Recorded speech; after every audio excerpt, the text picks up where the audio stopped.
Sales ടീമൊക്കെ connect ചെയ്യുന്ന സമയത്ത് parents ഇങ്ങോട്ട് ചോദിക്കുന്നുണ്ട്, അടുത്ത വർഷം എൻ്റെ മക്കൾ പഠിച്ചിട്ട് ഇത് എത്ര പേര് കോപ്പി അടിക്കും, ഞങ്ങൾക്ക് കറക്റ്റ് റിസൾട്ട് വരുമോ, വീണ്ടും നീറ്റ് എക്സാം നടത്തുമോ എന്നുള്ളതിന് എന്തുറപ്പാണുള്ളതെന്ന് ഒരു പാരൻസ് ചോദിക്കുന്നുണ്ട്. കുട്ടികൾ കഷ്ടപ്പെട്ട് പഠിച്ച് ഈ ടച്ചൊക്കെ വിട്ടതിന് ശേഷം ഒരു റീനീറ്റ് നടക്കാമെന്ന് പറയുമ്പോൾ എനിക്ക് തോന്നുന്നത് പക്ഷെ നമുക്കൊന്നും ചെയ്യാനുമില്ല ഇങ്ങനെ വരുന്ന സമയത്ത്. അപ്പോൾ അതിന് എന്ത് സൊല്യൂഷനാണ് ഈ NTA യും സുപ്രീം കോടതി എടുക്കുക എന്നുള്ളത് ഭയങ്കര നോക്കി കാണേണ്ട ഒരു കാര്യം തന്നെയാണ്. യുക്തിപരമായിട്ടുള്ള സൊല്യൂഷൻ എടുക്കും തന്നെയാണ് വിചാരിക്കുന്നത് നമ്മളെല്ലാവരും.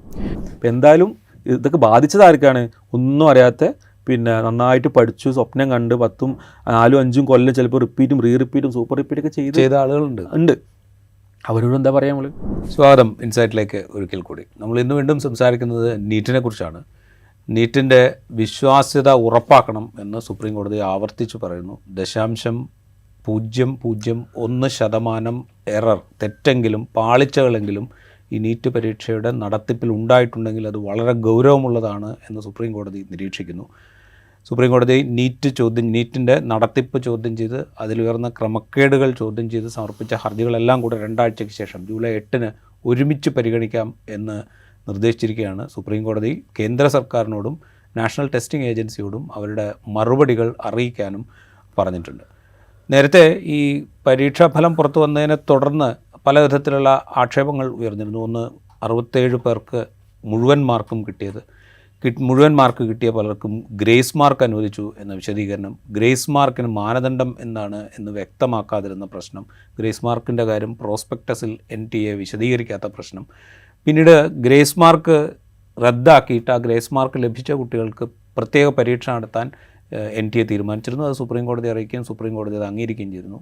അതിനുശേഷം നേരത്തെ തന്നെ ഉണ്ടായ ക്വസ്റ്റ്യൻ പേപ്പർ ലീക്ക്, ബീഹാറിൽ ഈ നീറ്റിൻ്റെ ചോദ്യപേപ്പർ ചോർന്നു എന്നുള്ള ആക്ഷേപം ഉണ്ടായിരുന്നു. അത് സംബന്ധിച്ചെടുത്ത കേസുകൾ, ഗുജറാത്തിൽ പരീക്ഷയിൽ ക്രമക്കേടുണ്ടായി എന്നുള്ള ആക്ഷേപം, അത് സംബന്ധിച്ചെടുത്ത കേസ്, ഇത്തരം കേസുകൾ കൂടി സുപ്രീം കോടതിയുടെ പരിഗണനയിലേക്ക് വന്നു. ഇതെല്ലാം ചേർത്തിട്ടാണ് ജൂലൈ 8 പരിഗണിക്കാനിരിക്കുന്നത്. നമുക്കൊപ്പമുള്ളത് ഡോക്ടർ മുഹമ്മദ് ആസിഫ് ആണ്.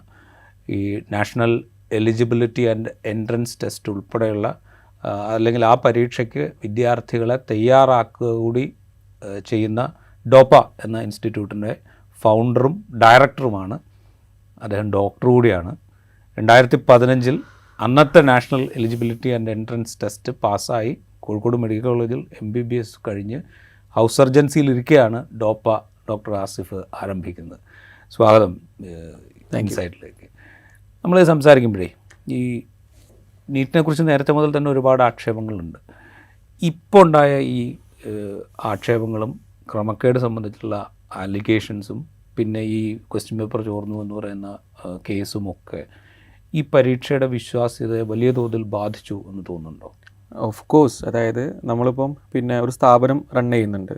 നമുക്കിപ്പോൾ ഈ കുട്ടികൾ എക്സാം കഴിഞ്ഞ് നമുക്ക് നല്ല റിസൾട്ടൊക്കെ വന്നിട്ട് നമ്മൾ കുട്ടികളെ ഇപ്പം നമ്മൾ സെയിൽസ് ടീമൊക്കെ, ഞാൻ ഓപ്പണായിട്ട് തന്നെ പറയുന്ന സെയിൽസ് ടീമൊക്കെ കണക്ട് ചെയ്യുന്ന സമയത്ത് പാരൻസ് ഇങ്ങോട്ട് ചോദിക്കുന്നുണ്ട്, അടുത്ത വർഷം എൻ്റെ മക്കൾ പഠിച്ചിട്ട് ഇത് എത്ര പേര് കോപ്പി അടിക്കും, ഞങ്ങൾക്ക് കറക്റ്റ് റിസൾട്ട് വരുമോ, വീണ്ടും നീറ്റ് എക്സാം നടത്തുമോ എന്നുള്ളതിന് എന്തുറപ്പാണുള്ളതെന്ന് ഒരു പാരൻസ് ചോദിക്കുന്നുണ്ട്. അതേപോലെ തന്നെ നീറ്റിൽ റിസൾട്ടൊക്കെ വന്ന് കഷ്ടപ്പെട്ട് പഠിച്ചു ചിലപ്പോൾ 3-4 കൊല്ലം മെനക്കെട്ടിട്ടാണ് കുട്ടികൾ പഠിച്ചിട്ടുണ്ടാവുക. അപ്പോൾ 7ാം ക്ലാസ് മുതൽ തന്നെ ഇതിൻ്റെ ഫൗണ്ടേഷൻ പോകുന്ന ആൾക്കാരൊക്കെ ഉണ്ടാവും.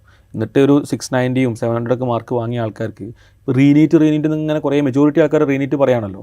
അപ്പോൾ അവർക്കും എന്ത് പോയി, ആ ഒരു കോൺഫിഡൻസ് പോയി. ഒരു അനിയന്മാരും അനിയത്തിമാരോടൊക്കെ എന്താണ് അവർ പറയാന്നുള്ളതാണ്. അപ്പം ഡെഫിനറ്റ്ലി ഇതിൻ്റെ ക്രെഡിബിലിറ്റി പോയിട്ടുണ്ട്. ഇന്ത്യയിൽ തന്നെ ഏറ്റവും നമ്പർ ഓഫ് ആൾക്കാർ പാർട്ടിസിപ്പേറ്റ് ചെയ്യുന്ന ഒരു എക്സാമാണ്.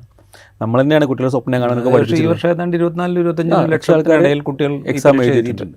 28 lakhs എന്തോ രജിസ്റ്റർ ചെയ്തിട്ടുണ്ട്. അപ്പം ഇത്രയും വലിയൊരു എക്സാമിൽ നമ്മൾ തന്നെ കുട്ടികളെ സ്വപ്നം കാണാൻ പഠിപ്പിച്ചത്, നിങ്ങൾ സ്വപ്നം ഫോളോ ചെയ്യണം എന്നൊക്കെ പറഞ്ഞിട്ട് നമ്മൾ തന്നെ നമ്മളെ ഹെൽത്ത് സിസ്റ്റം കാര്യങ്ങളൊക്കെ പറഞ്ഞു കൊടുത്ത് ഡോക്ടേഴ്സ് എന്ന പ്രൊഫഷൻ അത്രയും ഹയർ ആക്കി വെച്ചിട്ടുള്ളത്. അപ്പം ഈ ഒരു എക്സാമിന് കുട്ടികൾക്ക് ഇത്രയും ഈ ഒരു NTA അല്ലെങ്കിൽ എക്സാം എഴുതുന്ന ഏജൻസിനോട് ക്രെഡിബിലിറ്റി പോയി എന്നുള്ളത് 100% ഉറപ്പാണ്. അതെങ്ങനെയാണ് ഫ്യൂച്ചറിൽ ഈ ഒരു മേഖലയെ ബാധിക്കുക എന്നുള്ളതും കൂടി നമുക്കൊന്ന് ആലോചിക്കേണ്ടതായി, ഡിസ്കസ് ചെയ്യേണ്ടതായിട്ടുണ്ട്.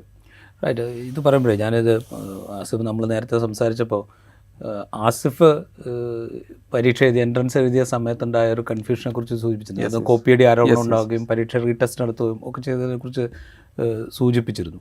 അപ്പോൾ എന്നോട് പറഞ്ഞപ്പോൾ ഇത് ഈ റീടെസ്റ്റ് നടത്തുന്നതിന് ചില മാനദണ്ഡങ്ങളുണ്ട് എന്ന് പറഞ്ഞിരുന്നു. ഇപ്പോൾ ഉള്ള ഈ കൺഫ്യൂഷൻസ്, ഒരു റീടെസ്റ്റ് നീറ്റ് വീണ്ടും നടത്താൻ പാകത്തിലേക്കുള്ളൊരു ക്രമക്കേട് അലിഗേഷൻസ് ഉണ്ടോ ഇപ്പം നിലവിൽ? അത് ചെക്ക് ചെയ്യേണ്ട ഒരു കാര്യം തന്നെയാണ്. അതായത് ഇപ്പോൾ ലാസ്റ്റിൽ ഇപ്പം സുപ്രീം കോടതി തന്നെ പറഞ്ഞിട്ടുണ്ട്, സാറ് പറഞ്ഞ പോലെ തന്നെ 0.01% പോലും ക്രമക്കേട് ഉണ്ടെങ്കിൽ അത് കൃത്യമായിട്ടുള്ളൊരു പ്രതിവിധി ഉണ്ടാവുന്നതാണ്. പ്രതിവിധി എന്താണെന്ന് പറഞ്ഞിട്ടില്ല. അപ്പോൾ അത് ആ ഒരു ഏരിയയിൽ മാത്രം അത് ഒതുങ്ങിയിട്ടുണ്ടെങ്കിൽ അവിടെ എന്ത് ചെയ്യും, അത്രയും ചെറിയ നമ്പർ ഓഫ് കുട്ടികളാണെന്നുണ്ടെങ്കിൽ, ചെറിയ നമ്പർ ഓഫ് ആൾക്കാരാണെന്നുണ്ടെങ്കിൽ അവരെ ഡീബാർ ചെയ്ത് ആ തരത്തിലേക്ക് മൂവ് ചെയ്യാം. ചിലപ്പം അത് കുറേ സ്ഥലങ്ങളിൽ ഇതിങ്ങനെ ഓരോ സ്ഥലത്ത് പൊക്കി വരുന്നുണ്ട്. ചിലപ്പോൾ എനിക്ക് തോന്നുന്നത് ഇപ്പം സാറ് പറഞ്ഞ പോലെ തന്നെ അതിന് കേസ് മുന്നേ രജിസ്റ്റർ ചെയ്തിട്ട് ഈ സമയത്ത് കുത്തിപ്പൊന്തി കുറേ കാര്യങ്ങളുണ്ട്. അപ്പോൾ അതിൻ്റെ ഒരു വ്യാപ്തി അനുസരിച്ച് ചിലപ്പോൾ എന്ത് ചെയ്യും, അതിൻ്റെ സൊല്യൂഷൻസ് വരിക ചെയ്യുക. അപ്പം കോപ്പി വ്യാപകമായി നടന്നിട്ടുണ്ടെങ്കിൽ എന്തായാലും റീനീറ്റ് നടത്തേണ്ടി വരും. ഇപ്പം എൻ്റെ സമയത്ത് തന്നെ പിന്നെ ഒരു 3-4 ആൾക്കാരാണ് ഛത്തീസ്ഗഡിലൊക്കെ ഇലക്ട്രോണിക് ബ്ലൂടൂത്ത് ഉപയോഗിച്ചിട്ട് ഡ്രസ്സിൻ്റെ ഒക്കെ വെച്ചിട്ട് കുട്ടികളെന്ന് കോപ്പി അടിച്ചിട്ട് റിസൾട്ട് വരുന്നതിന് മുന്നേ തന്നെ എന്ത് ചെയ്തു, അന്ന് APMT ആയിരുന്നു എക്സാം ഉണ്ടായിരുന്നു, അങ്ങനെ ചെയ്തിട്ടുണ്ടായിരുന്നു. അത് റിസൾട്ട് വരുന്നതിന് മുന്നെയാണ് ചെയ്തിട്ടുണ്ടായത്, റിസൾട്ട് അനൗൺസ് ചെയ്തിട്ടില്ല. പക്ഷേ വളരെ കുറച്ച് ആൾക്കാർ മാത്രമേ അത് ചെയ്തിട്ടുണ്ടായിരുന്നുള്ളൂ. അതിന് ശേഷമാണ് ഇത്രയും സ്ട്രിക്റ്റ് ആയിട്ടുള്ള ഡ്രസ്സിൻ്റെ കാര്യങ്ങളൊക്കെ വന്നിട്ടുണ്ടായിരുന്നത്. അപ്പം അത് വെച്ച് നോക്കുന്ന സമയത്ത് ഇതിൽ ഇപ്പം എനിക്ക് തോന്നുന്നത് ഈ ജൂലൈ 8 വരെ വെയിറ്റ് ചെയ്യാൻ ചാൻസ് ഇല്ല. ഇത്രയും കാര്യങ്ങളൊക്കെ വരുന്ന സമയത്ത് NTN എന്ത് ചെയ്യും, പെട്ടെന്നൊരു തീരുമാനം എടുക്കുന്നുണ്ടാവും. അത് കുറച്ച് വ്യാപ്തിയിലാണ് സാധനം പോയിട്ടുണ്ടെങ്കിൽ ഡെഫിനറ്റ്ലി എന്തുണ്ടാവും, റീനീറ്റിന് ഉണ്ടാവാൻ ചാൻസ് ഉണ്ട്. ഇതിപ്പോൾ ബീഹാറിൽ ഈ പരീക്ഷാ റിസൾട്ട് വരുന്നതിന് മുമ്പ് തന്നെ കേസ് രജിസ്റ്റർ ചെയ്തിട്ടുണ്ട്. അതായത് അവിടെ സംഭവിച്ചത് ചോദ്യപേപ്പർ നേരത്തെ മുൻകൂട്ടി വിദ്യാർത്ഥികൾക്ക് ഒരു സെൻറ്ററിൽ എത്തിച്ച് ചോദ്യപേപ്പർ കൊടുക്കാം എന്ന് വാഗ്ദാനം ചെയ്യുകയും അത് കൊടുത്തു എന്നാണ് അലിഗേഷൻ. 5-6 കുട്ടികൾ അങ്ങനെ കിട്ടി എന്ന് അഡ്മിറ്റ് ചെയ്തതായിട്ട് പോലീസ് പറയുന്നുണ്ട്. പിന്നെ അതിന് പണം ചെക്കായിട്ട്, പോസ്റ്റ് ഡേറ്റഡ് ചെക്കായിട്ട് കൈമാറിയതായിട്ടും പോലീസ് പറയുന്നുണ്ട്. ഇതാണ് പോലീസിൻ്റെ വേർഷൻ ആ കേസിൽ. ഗുജറാത്തിൽ സംഭവിച്ചിരിക്കുന്നത്, ഗുജറാത്തിൽ പല സംസ്ഥാനങ്ങളിൽ നിന്നുള്ള കുട്ടികൾ ഗുജറാത്തിലെ ഒരു സെൻറ്റർ ഓപ്റ്റ് ചെയ്യുകയും അവിടെ വന്ന് പരീക്ഷ എഴുതുകയും അവരോട് നിങ്ങൾ OMR ഷീറ്റ് നിങ്ങൾക്ക് മുഴുവനായും ഉറപ്പില്ലാത്ത ക്വസ്റ്റ്യൻസിൻ്റെ ആൻസർ മുഴുവൻ ബ്ലാങ്ക് ആയിട്ട് വിടാൻ പറയുകയും അത് പിന്നീട് ഈ എക്സാമിനേഴ്സോ അല്ലെങ്കിൽ അവിടുത്തെ പരീക്ഷ നടത്തിപ്പുകാരോ ആരെങ്കിലും കറക്റ്റ് ആൻസേഴ്സ് ഫില്ല് ചെയ്ത് കൊടുക്കും. ഇതാണ് അവിടെ ഉണ്ടായതെന്ന് പറയുന്നത്. അതിന് 10 ലക്ഷം രൂപ ഒരു വിദ്യാർത്ഥികളിൽ നിന്ന് വാങ്ങിയതായിട്ട് അലിഗേഷൻ. ഇത് രണ്ടും ഈ എക്സാമിന് മുമ്പ്, എക്സാം റിസൾട്ട് വരുന്നതിന് മുമ്പേ തന്നെ രജിസ്റ്റർ ചെയ്യപ്പെട്ടിട്ടുണ്ട്, കേസ് രജിസ്റ്റർ ചെയ്യപ്പെട്ടിട്ടുണ്ട്. ഈ ക്രമക്കേട് വന്നതിന് ശേഷമാണ് ഇത് ഒരു നാഷണൽ ലെവലിലേക്ക് വലുതായത് എന്ന് മാത്രം. ഞാൻ ചോദിക്കുന്നത് വളരെ സ്പെസിഫിക് ആയിട്ട് ഈ 2 ഇൻസിഡൻസ് ഒരു റീടെസ്റ്റ് എന്ന് നടത്താൻ അത്രയും ഗൗരവമുള്ള കാരണമായിട്ട് തോന്നുന്നുണ്ടോ? അത് കമ്പയറിങ്, നമ്മളൊരു കേസ് എടുത്തിട്ട് കമ്പയർ ചെയ്യുമല്ലോ. കമ്പയർ ചെയ്യുന്ന സമയത്ത് 2015 നടന്ന കമ്പയർ ചെയ്യുന്ന സമയത്ത് ഇത് പ്രൂവ് ചെയ്യുകയെന്നുണ്ടെങ്കിൽ ഡെഫിനറ്റ്ലി റീനീറ്റ് ഉണ്ടാകാനുള്ള ചാൻസ് വളരെ കൂടുതലാണ്. അതായത് വളരെ കുറച്ച് ആൾക്കാരിൽ നിന്നാണ് വന്നിട്ടുള്ളത്. ഇതിപ്പം ഓൾറെഡി ഈ പറയുന്ന ഗ്രേസ് മാർക്ക് വെച്ചിട്ട് ഓൾറെഡി സ്കാം നല്ല രീതിയിൽ ഉണ്ടെന്ന് മനസ്സിലായിട്ടുണ്ട്. അത് NTA അംഗീകരിച്ച് ഇവർക്ക് റീനീറ്റും റീടെസ്റ്റും കാര്യങ്ങൾ അനൗൺസ് ചെയ്തിട്ടുണ്ട്. അപ്പോൾ അതിൻ്റെ കൂടെ തന്നെ ഇത്രയും തരത്തിലുള്ള പ്രശ്നങ്ങൾ ഇപ്പം കുഞ്ഞു സെൻറ്ററിൽ വന്നിട്ടുണ്ടെങ്കിൽ ആൾക്കാർക്ക് മനസ്സിലാവുമല്ലോ മറ്റ് സ്ഥലങ്ങളിൽ നടന്നിട്ടുണ്ടാവും എന്നുള്ളത്. കാരണം ഇത്രയും ഓപ്പണാണ്, ഇത്രയും കാര്യങ്ങൾ ചെയ്യാൻ പറ്റുന്നുള്ള ഒരു പ്രിവിലേജ് വരിക എന്നുണ്ടെങ്കിൽ ഡെഫിനറ്റ്ലി എന്ത് ചെയ്യും, ഇത് പ്രൂവ് ചെയ്യാനുള്ള സാധ്യത കൂടുതലാണ്. അങ്ങനെ പ്രൂവ് ചെയ്ത് വരികയാണെന്നുണ്ടെങ്കിൽ കുറച്ചധികം സ്ഥലങ്ങളിൽ, ഇതിപ്പം ഒരു സ്ഥലത്ത് ബീഹാർ, ഒരു സ്ഥലത്ത് പിന്നെ ഗുജറാത്താണ്, ഇനി അടുത്ത സ്ഥലങ്ങളിൽ ഏതാണെന്ന് നമുക്ക് അറിയില്ല. ഹരിയാനയിൽ തന്നെ ഒരു സെൻറ്ററിൽ തന്നെ പഠിച്ച കുട്ടികൾക്ക് പിന്നെ നല്ല മാർക്ക് വന്നു എന്ന് പറയുന്നുണ്ട്. അതുപോലെ തന്നെ സിംഗിൾ പേര് വെച്ചിട്ട്, അതായത് ഒരു പേരിൻ്റെ സർനെയിമൊന്നും ഇല്ലാതെ തന്നെ സിംഗിൾ പേര് വെച്ചിട്ട് ഒരു സെൻറ്ററിൽ 8 പേർക്ക് ഫസ്റ്റ് റാങ്ക് വന്നതെന്നൊക്കെ പറയുന്നത്. അതൊക്കെ വളരെ വളരെ സർപ്രൈസിംഗ് ആയി നടക്കുന്ന കാര്യങ്ങളാണ്. അപ്പം ഓരോ സ്ഥലങ്ങളിങ്ങനെ പൊക്കി വരുന്നുണ്ട്. അതിങ്ങനെ വ്യാപ്തി കൂടുന്നതിനനുസരിച്ച് ഡെഫിനറ്റ്ലി റീനീറ്റ് ആവാൻ ചാൻസ് ഉണ്ട്. പക്ഷേ റീനീറ്റ് എന്ന് പറയുന്നത് ഒരിക്കലും ഒരു പ്രാക്ടിക്കൽ സൊല്യൂഷൻ അല്ല. ഇപ്പോൾ ഞങ്ങളുടെ സമയത്ത് ഇപ്പോൾ എൻ്റെ കേസ് എടുക്കുകയാണെന്നുണ്ടെങ്കിൽ അന്ന് കേരള എൻട്രൻസ് ഉണ്ടായിരുന്നു. അന്നൊക്കെ സ്റ്റേറ്റ് ലെവൽ എൻട്രൻസ് കഴിഞ്ഞിട്ട് പിന്നാണ് ഓൾ ഇന്ത്യ എൻട്രൻസ് വരിക. അപ്പോൾ ഞാനൊക്കെ കേരള ഓൾറെഡി കിട്ടിയതുകൊണ്ട് എനിക്ക് ഞാൻ സേഫാണ്. പിന്നെ ഓൾ ഇന്ത്യ എൻട്രൻസ് കിട്ടി. അതിൽ പിന്നെ എനിക്ക് തോന്നുന്നു അന്നൊക്കെ കുറച്ച് ബെനിഫിറ്റ് ആയിരുന്നു, എസ്പെഷ്യലി നമ്മളെ കുട്ടികൾക്കൊക്കെ. അതായത് പിന്നെ ഒന്നും കൂടിയൊക്കെ പഠിച്ച് പ്രിപ്പയർ ചെയ്യാം. ഞാൻ ഓൾറെഡി കേരള കയറുകയും ചെയ്ത് ബാക്കിയുള്ള ഓൾ ഇന്ത്യ കോട്ടയുടെ വേക്കൻ്റായി കിടക്കുന്ന സമയത്ത് കുറേ കുട്ടികൾ കയറാമായിരുന്നു. ഈ ഒരു പ്രിവിലേജ് ഇപ്പോൾ ഇല്ല. കുട്ടികൾ കഷ്ടപ്പെട്ട് പഠിച്ച് ഈ ടച്ചൊക്കെ വിട്ടതിന് ശേഷം ഒരു റീനീറ്റ് നടക്കാമെന്ന് പറയുമ്പോൾ എനിക്ക് തോന്നുന്നത് നമ്മളിപ്പോൾ ഡിസ്കസ് ചെയ്യുന്ന ഒരു സൂയിസൈഡിൻ്റെ കൗണ്ടൊക്കെ നന്നായി കൂടാൻ ചാൻസ് ഉണ്ട്. അപ്പോൾ കുട്ടികൾ നമ്മളെപ്പോഴും പറയും എഡ്യൂക്കേഷനാണ് എപ്പോഴും അപ്പ് ചെയ്യാനുള്ള കാര്യങ്ങളെന്ന് പറയാറുണ്ട്. ഈ പറയുന്ന എൻട്രൻസ് UPSCയും JEEയും നീറ്റൊക്കെ പോലത്തെ വലിയ കോമ്പറ്റേറ്റീവ് എക്സാമാണ് നമ്മളൊരു സൊസൈറ്റിയിൽ നമ്മൾ ഫിനാൻഷ്യലി ബാക്ക്വേർഡായ ആൾക്കാർക്കൊന്ന് അപ്പ് ചെയ്യാനുള്ളൊരു സിറ്റുവേഷൻ. ആ സിറ്റുവേഷൻ്റെ ആ ഒരു പ്രിവിലേജ് പോകാൻ പാകത്തിനുള്ള ഡൗട്ട്ഫുള്ളായി എല്ലാവർക്കും. അതുപോലെ തന്നെ ഇനി പറഞ്ഞ റീനീറ്റൊക്കെ നടക്കുന്ന സമയത്ത് ഡെഫിനറ്റ്ലി എന്താവും, സൂയിസൈഡ്സ് കൂടും.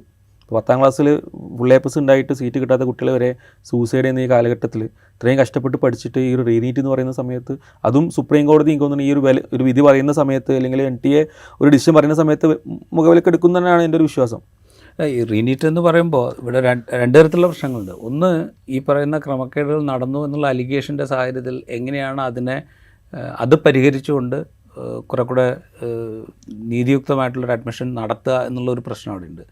ഇനിയിപ്പോൾ നീറ്റ് രണ്ടാമത് നടത്തുകയാണെങ്കിൽ നല്ലവണ്ണം പഠിച്ച് വൃത്തിയായിട്ട് പരീക്ഷ എഴുതി റാങ്ക് ലിസ്റ്റിൽ ഇപ്പോൾ വന്നിരിക്കുന്ന കുട്ടികൾ അവർ വീണ്ടും ഈ പരീക്ഷ എഴുതുമ്പോൾ ചിലപ്പോൾ പിന്തള്ളപ്പെട്ടു പോയാൽ അതുണ്ടാക്കുന്നൊരു പ്രശ്നമുണ്ട്. ഈ രണ്ട് പ്രശ്നവും അവിടെ ഉണ്ട്. അപ്പോൾ എന്ന് വെച്ചാൽ നമുക്ക് ഇങ്ങനെ ബ്ലാക്ക് ആൻഡ് വൈറ്റ് ആയിട്ട് ഇന്നത് എന്ന് പറയാൻ പറ്റാത്ത സിറ്റുവേഷനാണ്. ഇപ്പോൾ ഞങ്ങളോട് ചോദിക്കുന്ന സമയത്ത് നമ്മുടെ കുട്ടികൾ ചോദിക്കുന്നത്, നമ്മളൊരു കഴിഞ്ഞ ഈ 20-ാം തീയതി ഇപ്പോൾ വരുന്ന ഡേറ്റിൽ ഒരു വിക്ടറി ഡേ പറഞ്ഞു, സ്റ്റെത്ത് ഡേ എന്നൊക്കെ പറഞ്ഞിട്ട് സംഭവം അനൗൺസ് ചെയ്തു.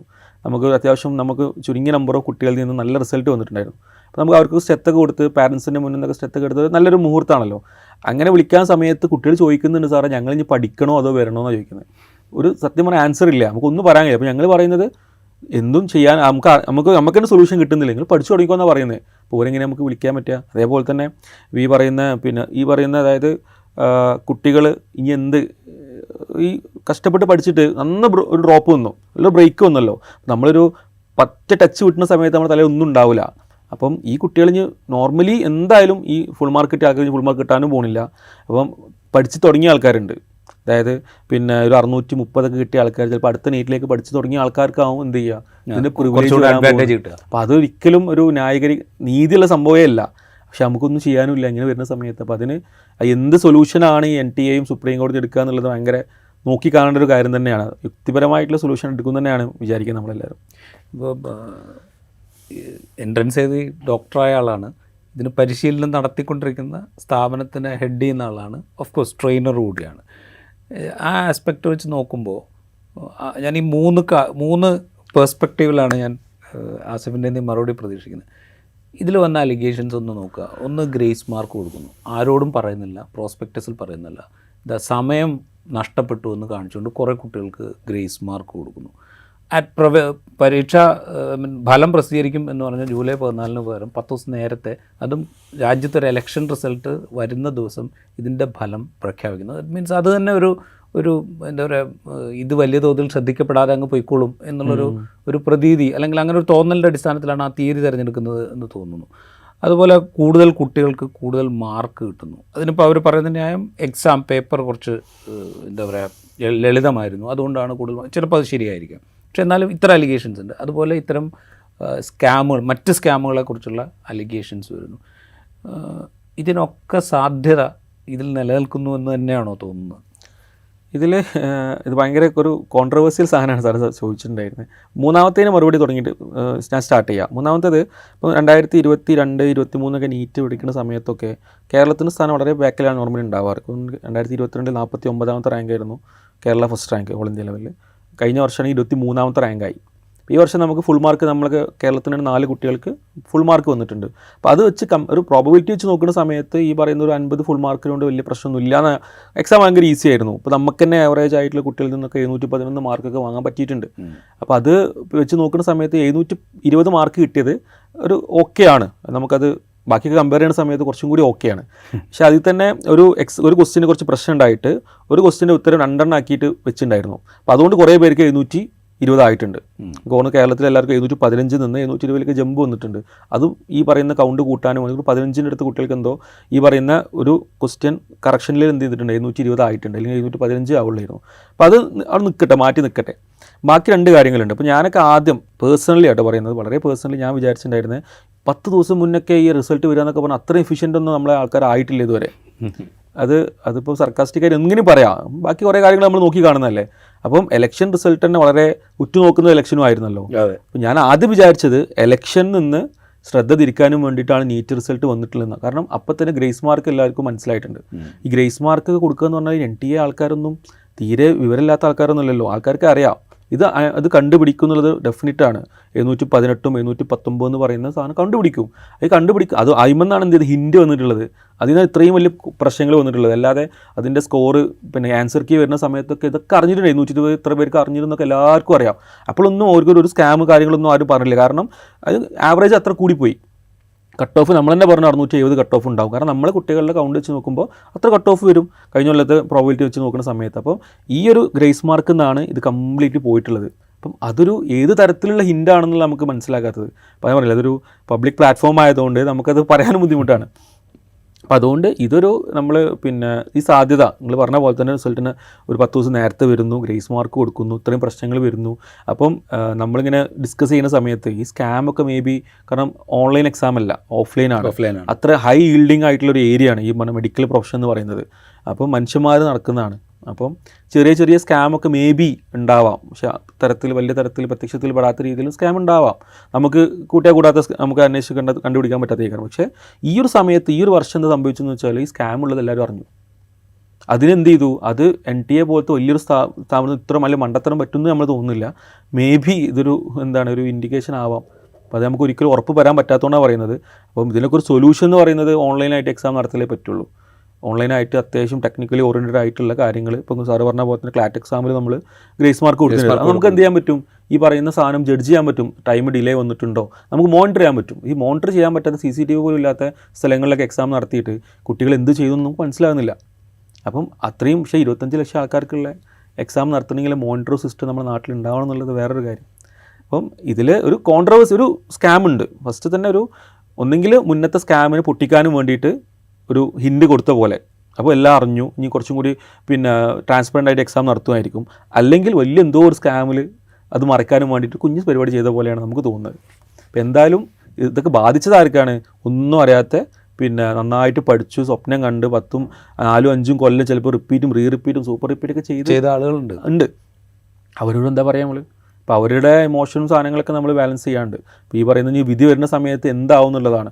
കാരണം 99% ആൾക്കാർക്കും നീറ്റ് കിട്ടില്ല. 1-2% ആൾക്കാർ നീറ്റ് കിട്ടുള്ളൂ. പക്ഷേ കൂടുതൽ വോയിസ് കേൾക്കൽ എന്താ, റീനീറ്റ് എന്നാണ്. കാരണം കിട്ടിയ ആൾക്കാർ കുറവാണ്. അതെ. അപ്പം ആ ആൾക്കാരെയാണ് നമ്മൾ എന്ത് ചെയ്യേണ്ടത്? കാരണം അത്രയും കഷ്ടപ്പെട്ട് പഠിച്ച് ബെറ്ററാണ് ഒരു ബെറ്ററിൽ എല്ലാ കാര്യങ്ങളും മാനേജ് ചെയ്തിട്ട് കയറിയ ആൾക്കാരാണ് ഈ ആൾക്കാരൊക്കെ. അപ്പം അവരുടെ ഇമോഷൻ നോക്കണം, ഇനി അങ്ങോട്ടുള്ള ഫ്യൂച്ചറിൽ എങ്ങനെയാണ് നീറ്റ് പോകുന്നതെന്നൊക്കെ നോക്കണം. അപ്പം ആകെ ഒരു പുകമറയാണ് ഇപ്പോൾ ഉള്ളത്. അപ്പം അതിന് നമ്മൾ ഉറ്റുനോക്കുന്നത് എന്ത് NTA എന്ത് പറയും, സുപ്രീം കോടതി എന്ത് പറയുന്നുള്ളതാണ്. ഇൻ റിസൾട്ട് ഈ പറയുന്നതിൻ്റെ ട്രാൻസ്പെറൻസി കാര്യങ്ങൾ ഇതിനോടൊപ്പം തന്നെ ഈ റിപ്പീറ്റ് സൂപ്പർ റിപ്പീറ്റ് ഇതൊക്കെ ചെയ്യുന്ന കുട്ടികളുണ്ട്. അതുപോലെ ഇതൊക്കെ വൃത്തിയായി പഠിച്ചതിന് ശേഷവും ഈ പരീക്ഷയുടെ ഒരു ടെൻഷൻ ഭീകരമായിട്ട് അനുഭവിക്കുന്ന കുട്ടികളാണ് ഇവരൊക്കെ. ഒരുപക്ഷെ ആ ടെൻഷൻ കൊണ്ട് അറിയാവുന്നത് പോലും വൃത്തിയായിട്ട് ചിലപ്പോൾ എഴുതാൻ പറ്റാതെ പോയ കുട്ടികളുണ്ടാവാം. അപ്പോൾ ഇതൊക്കെ ഇനിയും ഈ കുട്ടികൾ അനുഭവിക്കേണ്ടി വരിക എന്ന് പറയുന്നത് അത് 1-2 കുട്ടികളല്ല, ഏതാണ്ട് 1/4 കോടിയോളം കുട്ടികളുണ്ട് ഇത് അനുഭവിക്കേണ്ടി വരുന്ന ഒരു സിറ്റുവേഷൻ എന്ന് പറഞ്ഞു കഴിഞ്ഞാൽ അത് എന്താ പറയുക, ഒരു വല്ലാത്ത അവസ്ഥയായിരിക്കും. ഇപ്പോൾ കിട്ടിയ ആളുകൾക്ക് ചിലപ്പോൾ റാങ്ക് താഴേക്ക് പോകുന്ന അവസ്ഥ വരും. ഇത് മനസ്സിലാക്കിയിട്ടുണ്ടോ ഇത് നടത്തുന്ന ഇൻസ്റ്റിറ്റ്യൂട്ട്സൊക്കെ? അവരേതെങ്കിലും തരത്തിൽ ഇതിനെ എന്താ പറയുക, കൗൺസിലിംഗ് സംവിധാനങ്ങളോ അതിനെക്കുറിച്ചൊക്കെ ചിന്തിക്കുന്നുണ്ടോ? നമ്മൾ പ്രൊഫഷൻ ഇതും കൂടി ആയതുകൊണ്ട് കുട്ടികളെ വിളിച്ചിട്ട് പറയുന്നുണ്ടല്ലോ. അപ്പം അതിൽ 25 ലക്ഷം കുട്ടികൾ മാത്രമല്ല, അവിടെയൊക്കെ പാരൻസും ഉണ്ട്. അപ്പോൾ ഏകദേശം ഒരു കോടി ആൾക്കാർ ടെൻഷനിലാണ്. അതുപോലെ അവരെ പഠിപ്പിക്കുന്ന അധ്യാപകർ, അവരുടെ ഫ്രണ്ട്സ് എല്ലാവരും ഉണ്ട്. എല്ലാവരും ഈ ഒരു ഏരിയയിൽ, കാരണം നമ്മൾ ഈ ഒരു ടൈമിൽ എല്ലാവരും ശ്രദ്ധിച്ച മൊത്തത്തിലാണ്. അതായത് മൊത്തം കംപ്ലീറ്റ്ലി നീറ്റാണ് ഡിസ്കഷൻ വന്നത്. കാരണം അത്രയും വലിയൊരു എക്സാം അല്ലേ അതൊരു ബിസിനസ് പരമായിട്ടായിക്കോട്ടെ, അവരെ പ്രൊഫഷണൽ പരമായിക്കോട്ടെ, നമ്മുടെ രാജ്യത്തിൻ്റെ ഒരു വിദ്യാഭ്യാസ നിലവാരം കൂട്ടുന്നതിലൊക്കെ ആയിക്കോട്ടെ, ഈ പറയുന്ന നീറ്റും അത്രയും പ്രാധാന്യം ഉണ്ടല്ലോ. അപ്പം ഈ സമയത്ത് നമ്മൾ കുട്ടികൾ എന്ത് ചെയ്യുന്നുണ്ട്, നമ്മളെ കുട്ടികൾ തന്നെ ഞങ്ങൾ കമ്മ്യൂണിക്കേറ്റ് ചെയ്യുന്നുണ്ട്. ഇങ്ങനെയൊക്കെ നമ്മൾ പ്രാക്ടിക്കലായിട്ട് ചിന്തിക്കുക, ഇമോഷണലി ഒന്നും എടുക്കാൻ പാടില്ല. കാരണം നമ്മൾ ഡോക്ടർ ആവേണ്ട ആൾക്കാരാണ്. അപ്പോൾ നമ്മളൊരു കാര്യത്തെ വളരെ പ്രാക്ടിക്കലായിട്ട് എടുത്തില്ലെങ്കിൽ ബുദ്ധിമുട്ടാണ്. അപ്പോൾ അതുകൊണ്ട് ആ തരത്തിൽ നമ്മൾ എന്ത് ചെയ്യുന്നുണ്ട്, അവരെ തൽക്കാലം സമാധാനിപ്പിക്കുന്നുണ്ട്, പാരൻസിനെ സമാധാനിപ്പിക്കുന്നുണ്ട്. കാരണം ഇത് ചിലപ്പം ഫോർ ബെറ്റർ ആവാം. അപ്പോൾ അതിനനുസരിച്ച് നിങ്ങൾ എന്ത് ചെയ്യണം, പ്രിപ്പറേഷൻ സ്റ്റാർട്ട് ചെയ്യണം. നമ്മൾ ഇനിയിപ്പം ഉണ്ടാവില്ലെങ്കിൽ നമുക്ക് നഷ്ടമൊന്നും വരാനൊന്നുമില്ലല്ലോ. അപ്പോൾ അതുകൊണ്ട് നിങ്ങൾ എല്ലാം പ്രാക്ടിക്കലി എടുക്കാൻ നോക്കുക. ഈ ലൈക്ക് എ ഡോക്ടർ എന്ന് പറഞ്ഞിട്ട് നമ്മൾ അവരെ സമാധാനിപ്പിക്കാറുണ്ട്. പക്ഷേ നമ്മളെ സംബന്ധിച്ചും ആസ് എ ഇൻസ്റ്റിറ്റ്യൂട്ട് റൺ ചെയ്യുന്ന ആൾക്കാരെ സംബന്ധിച്ചും വളരെ കോൺട്രവേഴ്സിയാണ്. ഇതിപ്പോൾ എന്ന് നടക്കാൻ പോകുന്നു അറിയില്ല. നടന്നാൽ നമ്മൾ കുട്ടികൾ കഴിഞ്ഞ വർഷം നമ്മളെ കൂടെ പഠിച്ചു പോയ ആൾക്കാരുണ്ട്. അവർ നമ്മൾ എന്ത് ചെയ്യണം, പരിഗണിക്കണം. പുതിയ വർഷത്തേക്ക് അഡ്മിഷൻ എടുത്ത അടുത്ത വർഷത്തിന് വേണ്ടിയിട്ട് പ്രിപ്പറേഷൻ സ്റ്റാർട്ട് ചെയ്യുന്ന ആൾക്കാരുണ്ട്, അവരെയും നമ്മൾ പരിഗണിക്കണം. ഈ 2 കുട്ടികളെ പാരൻസിനെ നമ്മൾ പരിഗണിക്കണം. ഇവരെ ചോദിക്കുന്ന ക്വസ്റ്റ്യൻസിന് നമുക്ക് കറക്റ്റ് ആൻസർ വന്നിട്ടില്ല. ഒരു സൊല്യൂഷൻ, ഒരു തീരുമാനം വരികയാണെങ്കിൽ നമുക്ക് അതിനനുസരിച്ച് എന്ത് ചെയ്യാം, പ്ലാൻ ഉണ്ടാക്കാൻ പറ്റുമായിരുന്നു. ഇപ്പോൾ ഭയങ്കര ഒരു അനിശ്ചിതാവസ്ഥയാണ് നടക്കുന്നത്. ഇപ്പോൾ റൈറ്റ്. വേറൊരു കാര്യം, ഇപ്പോൾ ഈ ഗുജറാത്തിലെ ഗോദ്രയിലെ കേസ് പറഞ്ഞല്ലോ, അതിൽ അറസ്റ്റിലായ ഒരാൾ ഒരു എഡ്യൂക്കേഷണൽ ഗൈഡൻസ് സ്ഥാപനത്തിൻ്റെ മേധാവിയാണ്. അതായത് ഇതടക്കം നീറ്റടക്കമുള്ള എക്സാമുകളുമായിട്ട് ബന്ധപ്പെട്ട ഒരു സ്ഥാപനത്തിൻ്റെ മേധാവിയാണ് അറസ്റ്റിലായ ഒരാൾ, അതിൻ്റെ കോർഡിനേറ്ററോ സംതിങ് ലൈക്ക് ദാറ്റ്. ഞാൻ ചോദിച്ചത് ഇത്തരം ഒരുപാട് ഇൻസ്റ്റിറ്റ്യൂട്ട് ഉണ്ട് രാജ്യത്ത്. നമ്മളിപ്പോൾ പത്രങ്ങളൊക്കെ എടുത്ത് നോക്കി കഴിഞ്ഞാൽ നീറ്റ് പരീക്ഷ വന്നു കഴിഞ്ഞാൽ പിന്നെ കണ്ടിന്യൂസ് ആയിട്ടുള്ള ദിവസങ്ങളിൽ പത്രങ്ങളിൽ ഈ 1, 2, 3 പേജ് ആഡാണ്. അത് കഴിഞ്ഞിട്ടേ 1-ാം പേജ് വരുള്ളൂ. അത് മിക്കവാറും ഒക്കെ ഞങ്ങളുടെ ടോപ്പേഴ്സ് എന്ന് പറഞ്ഞിട്ടുള്ള ആഡാണ്. അത് കേരളത്തിലുള്ള പല സ്ഥാപനങ്ങളുണ്ട്, നാഷണൽ ലെവലിൽ പ്രവർത്തിക്കുന്ന പല സ്ഥാപനങ്ങളുണ്ട്. അപ്പോൾ ഈ ഒരുപാട് സ്ഥാപനങ്ങളുണ്ട് ഈ കോമ്പറ്റേറ്റീവ് എക്സാമിനേഷന് ഈ പറയുന്ന ഒരു 1/4 കോടി കുട്ടികളെ തയ്യാറാക്കാൻ വേണ്ടിയിട്ട് ഒരുപാട് സ്ഥാപനങ്ങൾ പ്രവർത്തിക്കുന്നുണ്ട്. ചിലരൊക്കെ എന്താ പറയുക, ഈ കേജ്ഡാണ് പഠനം എന്ന് വേണമെങ്കിൽ പറയാവുന്ന വിധത്തിൽ പഠിപ്പിക്കുന്ന ഇൻസ്റ്റിറ്റ്യൂട്ട് വരെ കേരളത്തിലുണ്ട്. അപ്പോൾ ഇത്തരം ഇൻസ്റ്റിറ്റ്യൂട്ടുകളും അവരുണ്ടാക്കുന്ന ഒരു സമ്മർദ്ദവും, അത് ഈ ഒരു ഇത്തരം ഇൻസ്റ്റിറ്റ്യൂട്ട് അത്ര വ്യവസായ ഉദ്ദേശത്തോട് നടത്തുന്ന ആളല്ല എന്നുള്ള ബോധ്യത്തിലാണ് ഞാനത് ചോദിക്കുന്നത്. ഈ ഇത്തരം ഇൻസ്റ്റിറ്റ്യൂട്ടുകളുടെ ബാഹുല്യവും അവരുടെ മത്സര ബുദ്ധിയും ഒക്കെ ഇത്തരം ഒരു അവസ്ഥയിലേക്ക് കാര്യങ്ങൾ എത്തിക്കുന്നുണ്ടോ? അത് മേ ബി നിങ്ങൾക്ക് പറയാൻ പറ്റുന്നുണ്ടാവുള്ളൂ. ഇപ്പം ഞങ്ങളൊരു ഡോക്ടറാണ്, അതിന് ശേഷം നമുക്കൊരു പാഷൻ്റെ പുറത്ത് തുടങ്ങിയൊരു കാര്യമാണ്. അപ്പോൾ ഇതിൻ്റെ ഒരു ബിസിനസ് സൈഡിലേക്ക് നമ്മൾ കൂടുതലായിട്ട് പോയിട്ടില്ലെങ്കിൽ പോലും നമുക്കറിയാം. അതായത് ഇപ്പം പക്ഷേ ഞങ്ങൾ പഠിക്കുന്ന സമയത്തൊക്കെ വളരെ തരത്തിൽ ഭയങ്കര പ്രഷർ അനുഭവിച്ചിട്ട് മെഡിക്കൽ കോളേജിൽ വന്നിട്ട് പിന്നെ വളരെ അവരുടെ മൊത്തത്തിൽ അവർ ക്യാരക്ടർ ചേഞ്ച് ചെയ്യുന്നത് നമ്മൾ കണ്ടിട്ടുണ്ട്, നമ്മുടെ ഫ്രണ്ട്സൊക്കെ. ഞങ്ങളൊന്നും എനിക്ക് പേഴ്സണലി അത്ര പ്രഷർ ഞാൻ അനുഭവിച്ചിട്ടില്ല. കുറേ സിമ്പിളായിട്ടാണ് വീട്ടിലൊക്കെ പോയി വന്നിട്ട് തന്നെ എക്സാം പഠിച്ച് പാസ്സായ ആളാണ്. പക്ഷേ ഈ കേരളത്തിൽ കുറച്ചും കൂടി ലിറ്ററസി റേറ്റ് കൂടിയതുകൊണ്ടും കുറച്ചും കൂടി കോമൺ സെൻസ് കൂടുതലാണ് നമ്മുടെ നാട്ടിലെ ആൾക്കാർ. അത് എപ്പോഴും പറയും, പക്ഷെ അതുകൊണ്ട് വലിയ കാര്യമൊന്നുമില്ല ഉണ്ട്. അതായത് ഈ പറയുന്ന പാരൻസിനാണെങ്കിൽ പോലും ഈ പ്രഷർ കുട്ടികളെ ഇപ്പോൾ നമ്മൾ സിനിമയിലൊന്നും കാണുന്ന പോലെ പ്രഷർ കൊടുക്കുക അങ്ങനെയൊന്നും ഇല്ല. ഇപ്പോൾ വളരെ ഈ കാലം മാറുന്നതിനനുസരിച്ച് കുട്ടികളുടെ പാരൻസൊക്കെ നല്ല രീതിയിൽ എന്ത് ചെയ്തിട്ടുണ്ട്, ചേഞ്ച് ആയിട്ടുണ്ട്. അപ്പോൾ നമ്മളെ കുട്ടികൾക്കൊന്നും അങ്ങനെ പ്രഷർ വന്നിട്ടില്ല. അതുപോലെ തന്നെ ഇതിന് കൂടെ ഉണ്ട് സൂയിസൈഡൽ ടെൻഡൻസി കൂടുതലുള്ളതാണ് എഡ്യൂക്കേഷൻ സ്ഥാപനത്തിൽ. അറിഞ്ഞതും അറിയാത്തതും കുറേ കാര്യങ്ങളുണ്ട്. പക്ഷേ ഓപ്പണായിട്ട് പറയുകയാണ്, നമ്മളിതിലൊന്നും കുട്ടികളെ നമ്മൾ ആദ്യം പറയാറ് നീറ്റ് നിങ്ങൾ വന്നത് ഒരു കൊല്ലം നീറ്റ് പഠിക്കാനും വേണ്ടിയിട്ടാണ്. അത് പഠിച്ച് കിട്ടിയാൽ നിങ്ങളെ ലൈഫ് ഓക്കെ അടിപൊളി, കിട്ടിയില്ലെങ്കിൽ യാതൊരു ചേഞ്ചും വരാൻ പോകുന്നില്ല, അത് മൂവ് ഓൺ ചെയ്യും എന്ന് പറഞ്ഞിട്ടുള്ള ആ തരത്തിലുള്ള മോട്ടിവേഷൻ കൊടുത്തിട്ടാണ് ചെയ്യുന്നത്. പക്ഷേ ഈ പറഞ്ഞ പോലെ ഇപ്പോൾ നമ്മൾ കേരളത്തിലല്ല ഈ കാര്യങ്ങളൊന്നും നോട്ട് ചെയ്തിട്ടുള്ളത്, പുറത്താണ്. ഒരു ഹിന്ദി ബെൽറ്റ് വലുതാണ്. അവിടെ അതിൻ്റെ ബിസിനസ് സാധ്യതകളും അതുപോലെ തന്നെ അവിടുത്തെ ലിറ്ററേസി കുറവാണ്. ലിറ്ററേസി റേറ്റ് അതായത് നമ്മുടെ പിന്നെ അവരുടെ വിദ്യാഭ്യാസത്തിന് നിലവാരം കുറവാണ്. പക്ഷേ പഠിക്കുന്ന ആൾക്കാരൊക്കെ ഹൈലി ഫോക്കസ് ആയിട്ട് ചെറുപ്പം മുതലേ കുട്ടികളെ പ്രഷർ ചെയ്തിട്ട് പഠിപ്പിക്കുന്ന ഒരു സംവിധാനം അവിടെ ഉണ്ട്. അപ്പോൾ അതുകൊണ്ട് എന്താവാം ഈ പറയുന്ന തരത്തിലുള്ള ഈ ഒരു അവസ്ഥയിലേക്ക് എത്തിക്കാൻ അത് റീസൺ ആയിട്ടുണ്ടാവാം, ഒരു ബൈ ചാൻസ് ആയിട്ടുണ്ടാവാം. അങ്ങനെ ഉണ്ടാവാൻ പാടില്ല. പക്ഷേ ഈ പറയുന്ന NTA അടക്കം ഈ ഒഫീഷ്യൽസൊക്കെ എന്ത് ചെയ്യുന്നത് ശ്രദ്ധിക്കേണ്ടതാണ്. പക്ഷേ ഉണ്ടാവാം, കാരണം അത്രയും വലിയൊരു ബെൽറ്റ് ഉണ്ട്. ഇപ്പം 25 ലക്ഷം ആൾക്കാർ എഴുതുന്നതിൽ എനിക്ക് തോന്നുന്നു കേരളം തമിഴ്നാടൊക്കെ മാറ്റി 20 lakhs മൊത്തം ഹിന്ദി ബെൽറ്റാണ് ചെയ്യുന്നത്. അവിടെ അത്യാവശ്യം നല്ല മാഫിയ പോലെ തന്നെ സ്ഥാപനം നടക്കുന്നതായിട്ട് ഞാൻ കേട്ടിട്ടുണ്ട്. ഈ രാജസ്ഥാൻ കോട്ടയിലൊക്കെ പോയ സമയത്തൊക്കെ അതൊരു വേറൊരു ലോകമാണ്, ഒരു പാരലൽ വേൾഡിൽ കുട്ടികൾ പഠിക്കുന്നുണ്ട്, അതിനിടയിൽ വേറെ കുറേ കാര്യം നടക്കുന്നുണ്ട്, നല്ല പ്രഷർ വരുന്നുണ്ട്, പാരൻസും ഒക്കെ നല്ല പ്രഷർ ചെയ്യുന്നുണ്ട്. കാരണം അവർക്ക് പ്രിവിലേജ് ഉണ്ട്, അവർക്ക് മക്കൾ ഇവിടെ ഗവൺമെൻറ് കോളേജിൽ പഠിക്കുക എന്നുള്ളത് അത് പ്രിവിലേജാണ്. അപ്പോൾ അതിനു വേണ്ടിയിട്ട് മേ ബി ഈ തരത്തിലുള്ള ഇതിന് റീസൺ ആയിരിക്കാം.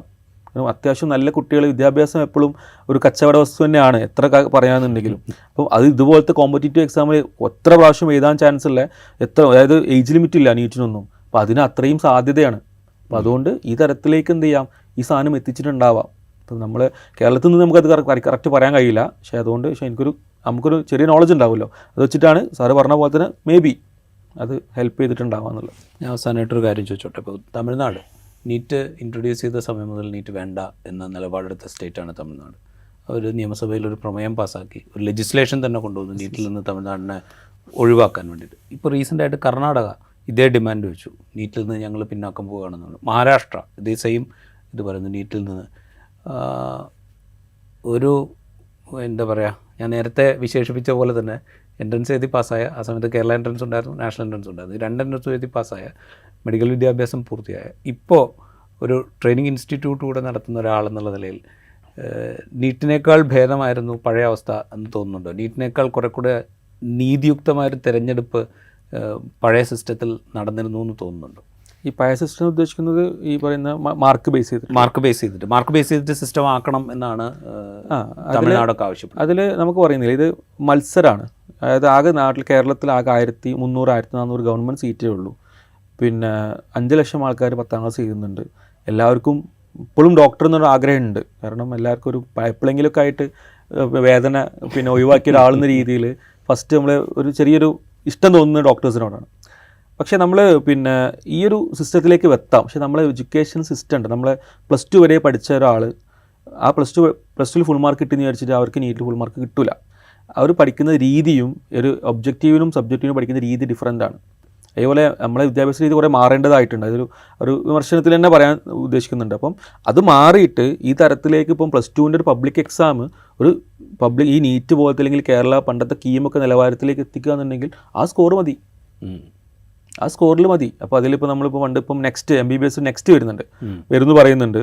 അപ്പം അത് നെക്സ്റ്റിന് കുറേ എതിർപ്പുണ്ട്. പക്ഷേ അതെന്താണ്, വിദ്യാഭ്യാസം കംപ്ലീറ്റ്ലി, അതായത് ഫസ്റ്റ് ഇയർ മുതൽ ലാസ്റ്റ് ഇയർ വരെ, അപ്പോൾ 4-4.5 വർഷത്തെ MBBS പഠനത്തിൽ ആ അവസാനത്തെ ഫൈനൽ ഇയർ മാർക്കും അതിൻ്റെ ശേഷമുള്ള ഇൻറ്റേൺഷിപ്പിന് ശേഷമുള്ള എക്സാമിന് മാർക്ക് ബേസ് ചെയ്തിട്ട് PG സീറ്റ് എന്ന് പറയുന്ന സമയത്ത് നമ്മൾ അക്കാഡമിക് നിലവാരം കംപ്ലീറ്റ് ഉയരും.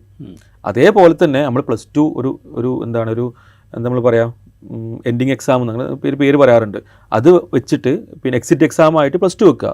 അത് നീറ്റും അതുപോലെ തന്നെ JEEയും എഞ്ചിനീയറിങ്ങിനും ഒക്കെ വെച്ചിട്ട് അതിൻ്റെ നിലവാരം കൂട്ടുകയാണെന്നുണ്ടെങ്കിൽ ഈസിയാണ് കുറച്ചും കൂടി. അതല്ലാതെ നമുക്ക് ഒരിക്കലും ഇപ്പം ഒരു കോമ്പറ്റീറ്റീവ് എക്സാമിനൊക്കെ പിന്നെ പഠിക്കുന്ന രീതിയും നമ്മൾ പബ്ലിക് എക്സാം പഠിക്കുന്ന രീതിയും എൻ്റെ ഡിഫറൻറ്റാണ്. കുട്ടികളുടെ ഒരു അപ്സ് ആൻഡ് ഡൗൺസ് നമുക്ക് കാണാൻ പറ്റും. ഫുൾ മാർക്ക് വാങ്ങിയിട്ട് വരും +2ൽ. ഇവിടെ വന്നിട്ട് എന്ത് ചെയ്യും, അവർക്ക് വിചാരിച്ച സ്കോർ വരില്ല.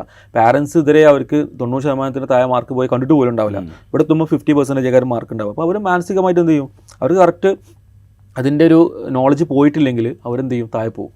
പിന്നെ അവർക്ക് ആർക്കും ഇതല്ല, ഇങ്ങനെയാണ് സംഭവം, ഈ പ്രോസസ്സ് ഇങ്ങനെയാണെന്ന് പറഞ്ഞ് മനസ്സിലാക്കി കൊടുത്താൽ മാത്രമേ കയറി വരുള്ളൂ. അത് ഇപ്പോഴല്ലെങ്കിലും അവർ പിന്നെ നീറ്റ് കഴിഞ്ഞിട്ട് പിന്നെയും കോമ്പറ്റീറ്റീവ് എക്സാം വരുന്നുണ്ട്. അപ്പോൾ PG കഴിഞ്ഞിട്ട് ഇനിയും പഠിക്കാൻ താല്പര്യമില്ലെങ്കിൽ ഇനിയും കോമ്പറ്റീറ്റീവ് എക്സാം വരുന്നുണ്ട്.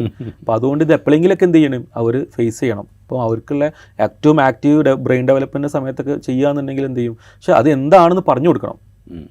അല്ല, അതിൽ ഉന്നയിക്കപ്പെടുന്ന ഒരു വിമർശനം, ഇപ്പോൾ ഇത് തമിഴ്നാടൊക്കെ അത് കൃത്യമായിട്ട് പറയുന്നൊരു കാര്യം എന്ന് പറഞ്ഞു കഴിഞ്ഞാൽ, ഇത് ഇപ്പോൾ repeat, second repeat, super repeat ഇതൊക്കെ ചെയ്യണമെങ്കിൽ അതിന് പാകത്തിന് ഇൻവെസ്റ്റ് ചെയ്യാൻ പാകത്തിന് ഫിനാൻഷ്യൽ കപ്പാസിറ്റി ഉള്ള ഒരു ഫാമിലിക്ക് മാത്രമേ അത് സാധ്യമാവുള്ളൂ. ഈ കോച്ചിങ് സെൻറ്ററുകളിൽ പോകണമെങ്കിൽ തന്നെ ഒരുപക്ഷെ സാമാന്യം നല്ല ഇൻവെസ്റ്റ്മെൻറ്റ് നടത്താൻ കഴിവുള്ളൊരു ഫാമിലിക്ക് സാധ്യമാവുള്ളൂ. അപ്പോൾ അതുകൊണ്ട് ഈ സാമ്പത്തികവും സാമൂഹികവുമായി പിന്നോക്കം നിൽക്കുന്ന വിഭാഗങ്ങൾ പലതും ഇതിൽ പിന്തള്ളപ്പെട്ടു പോകുന്നു എന്നുള്ളൊരു വിമർശനമാണ് തമിഴ്നാട് ഉന്നയിക്കുന്നത്.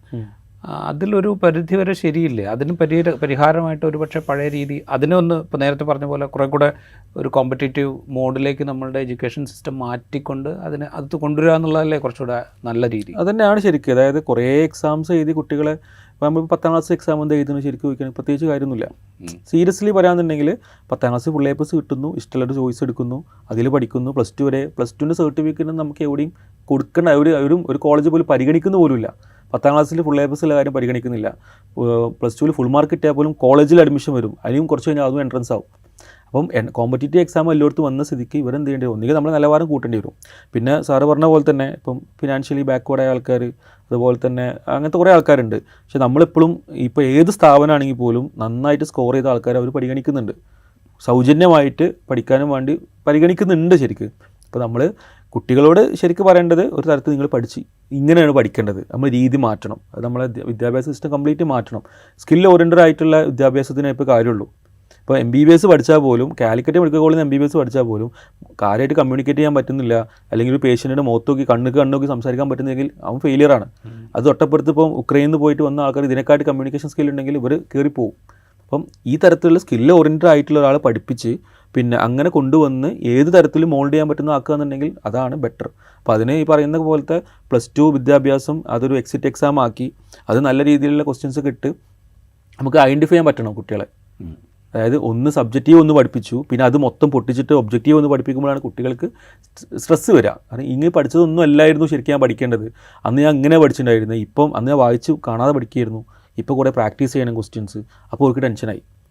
അതായത് അങ്ങനെ ഈ 2 കൊല്ലം, 8ാം ക്ലാസ് മുതൽ 12 വരെയുള്ള സാധനം മൊത്തം മോൾഡ് ചെയ്തിട്ടാണ് ഒരു കൊല്ലം റിപ്പീറ്റിങ്ങിന് പഠിക്കുന്നത്. അപ്പോൾ ആ പഠിക്കുന്ന രീതി വ്യത്യാസം ആയതുകൊണ്ടാണ് ഇവിടെ സ്ട്രെസ് അനുഭവിക്കേണ്ടി വന്നത്. അപ്പോൾ അത് വൃത്തിക്ക് പഠിക്കുകയാണെന്നുണ്ടെങ്കിൽ, കറക്റ്റ് പഠിക്കുകയാണെന്നുണ്ടെങ്കിൽ ഈ പറയുന്ന പോലെ ഫ്യൂച്ചറിലൊക്കെ എന്ത് ചെയ്യാൻ പറ്റും, നമുക്കത് ഈസി ആക്കാൻ പറ്റും. എക്സ്പെൻസും കട്ട് ചെയ്യാം, ടെൻഷൻ വേണ്ട. പിന്നെ +2 കഴിഞ്ഞിട്ട് ഒരു ഓപ്ഷനാക്കി മാത്രം വെക്കുക MBBS എന്ന് പറയുന്നത്. ഇതില്ലാതെ എനിക്ക് ജീവിക്കാനാവില്ല എന്നുള്ള രീതിയിൽ കൊണ്ടുവരാൻ പാടില്ല ശരിക്കും, അത് ഏത് പ്രൊഫഷൻ ആയിക്കോട്ടെ. അപ്പം ആ തരത്തിലേക്ക് മാറണം തന്നെയാണ് നമുക്കും താല്പര്യം. അപ്പോൾ അതിനീ പറഞ്ഞ പോലെ ഇപ്പോൾ 8ാം ക്ലാസ് കഴിഞ്ഞ് ഇപ്പോൾ എക്സിറ്റ് എക്സാം വരികയെന്ന് പറയുന്നുണ്ട്, 9, 10, +1, +2 ഒക്കെ ഒന്നാക്കാമെന്ന് പറയുന്നുണ്ട്. അതൊക്കെ ചിലപ്പം ഇതിനുള്ളൊരു മൂവ്മെൻ്റ് ആയിരിക്കാം. റൈറ്റ്.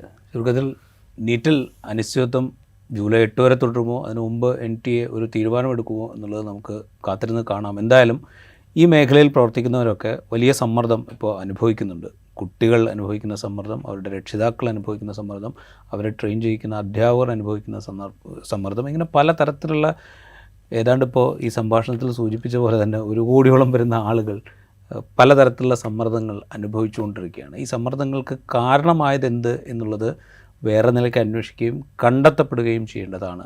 എങ്കിൽ മാത്രമേ നീറ്റ് പോലെയുള്ള രാജ്യത്തെ ഏറ്റവും ബ്രില്യൻ്റായ കുട്ടികൾക്ക്, അല്ലെങ്കിൽ സാമൂഹ്യ സേവന രംഗത്തേക്ക് ഏറ്റവും കഴിവുള്ളവരെ എത്തിക്കാൻ പാകത്തിലുള്ള ഒരു പരീക്ഷയ്ക്ക് അതിൻ്റെ വിശ്വാസ്യതയെ തിരിച്ചെടുക്കാൻ സാധിക്കുകയുള്ളൂ. ഇൻസൈറ്റിൻ്റെ ഈ എപ്പിസോഡ് ഇവിടെ പൂർത്തിയാകുന്നു. മറ്റെപ്പിസോഡുമായി വീണ്ടും കാണാം.